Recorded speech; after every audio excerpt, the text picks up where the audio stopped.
Hey guys, it's Brenna, the CEO and founder of The Mortgage Shop, coming to you today to talk the difference between banks, so financing with banks, and financing with me like a mortgage broker. So I wanted to go through the pros and cons of each. I'm trying to give you unbiased information on each. If you know my history, I used to work as a mortgage loan originator at a bank. And so I know there are pros to it, but there are a lot of cons as well. And I'm going to give you both sides of the spectrum on each of those. So with banks, let's see the pros. I would say a lot of times if it is their portfolio product, they have lower interest rates sometimes. So you may find a lower interest rate at a credit union or a bank that has their own type of loan that you're looking for. Another pro could be that you can go into an actual brick and mortar branch and pay your mortgage or deal with them in person if there's something going on that you need help with, as opposed to trying to get somebody on the phone. Pros, they could probably do closing costs. They can give you a credit towards closing costs if you open up a checking account with them.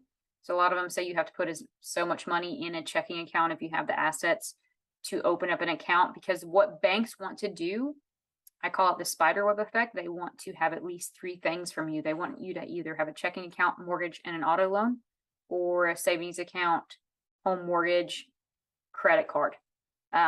Three things so they can have you tied in. So they try to offer you a little bit off of your closing costs, but it's really not much. It may be like $1,200 to $1,500 or $2,000, which can add up. However, it goes off of the loan amount that you're getting, so up to $2,000 probably. It may be worth it for you with that. The cons. So much paperwork, it's unreal. So you've heard that you have to give a lot of paperwork up front for a mortgage. And that's kind of true with brokers. It's not, you don't have to give that much because we have things in place like electronic verification of employment, electronic verification of assets, things of that nature to lessen the paper that you have to send us. With banks, they have what's called overlays. So they don't just underwrite to Fannie and Freddie. They have their own set of rules. You have to follow those.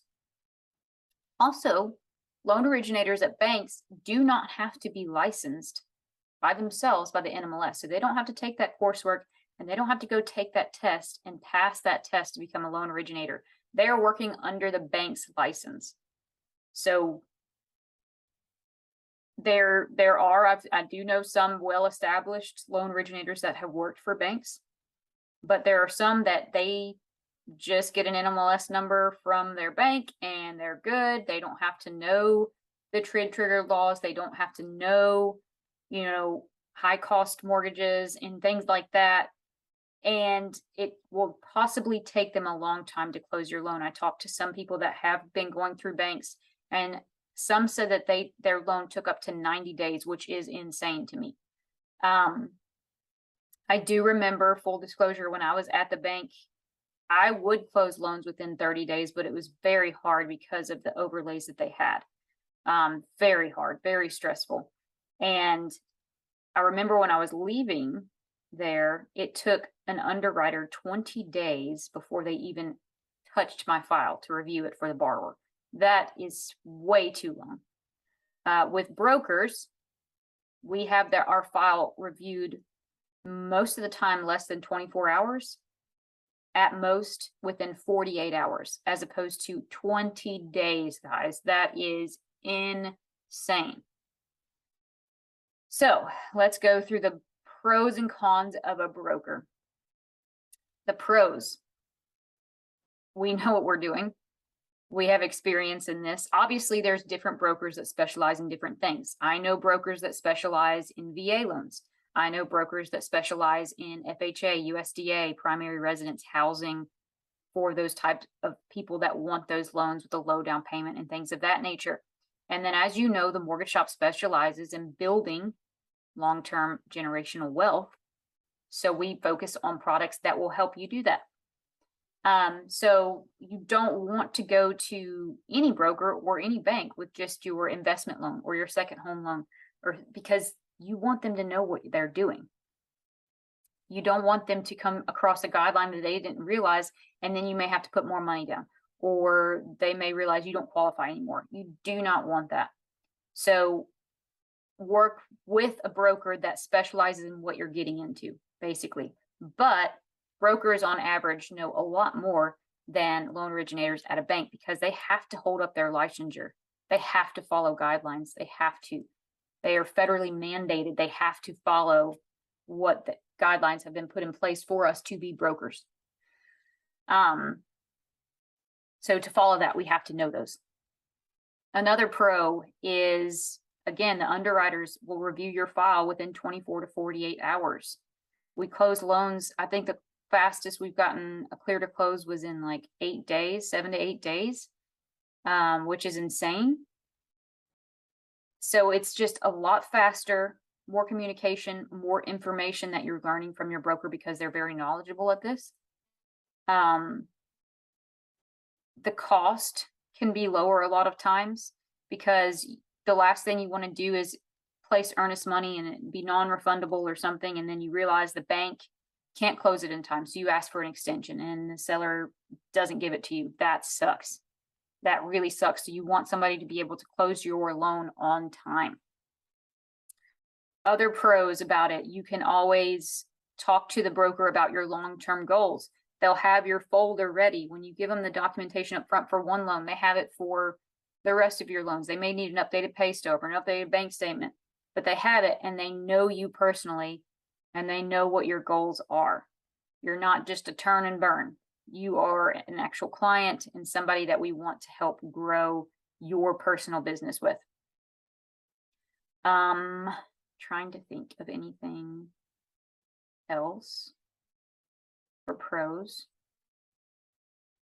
I would say, let's say cons. Cons would be our interest rates may be a little bit higher than these banks because these banks have their own in-house portfolio loan or whatever it may be for a lower interest rate, but you just don't know when they're going to be able to close it. So our interest rates, we just go directly to the lenders. So we're just getting what they're quoting us and we're giving that to you. And then, so it might be a little bit higher. However, we're guaranteed to close your loan. Like when we pre-approve you or a lot of people say pre-qualify, and there is a difference. Pre-qualify is you just giving your stated income, stated assets, and we pre-qualify you off of what you're telling us. We don't really do that at the mortgage shop. We pre-approve you. So when we do your loan, we look at your income, we do an income analysis, we look at your debts, we look at your assets.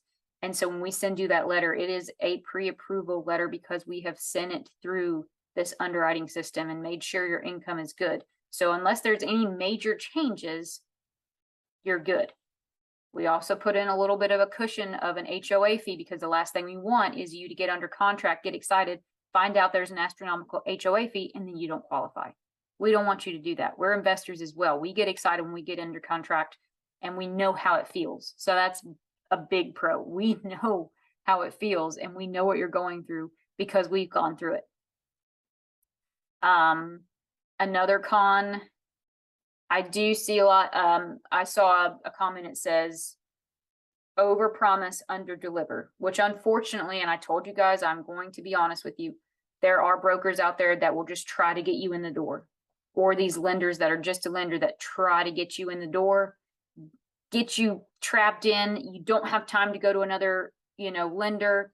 And then they're like, oh, I did say 20% down, but now you actually need 30% down.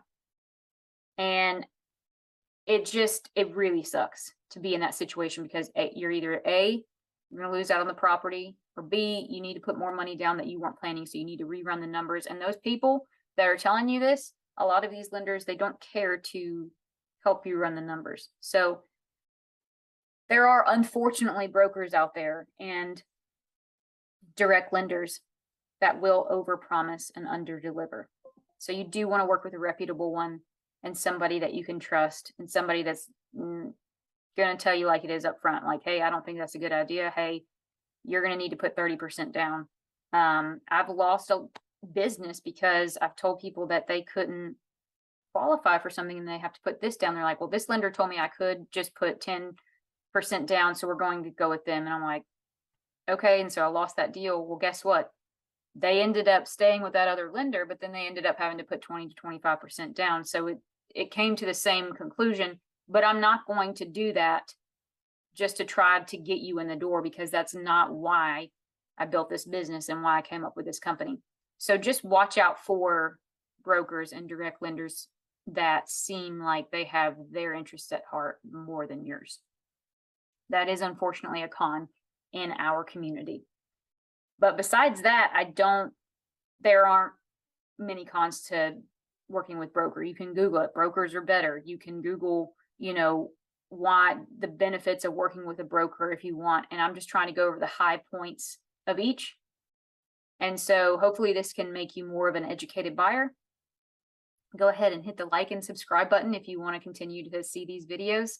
I'm trying to come up with as much informational content as I can for you guys to help you guys through the loan process and to help you build generational wealth. Thanks, guys.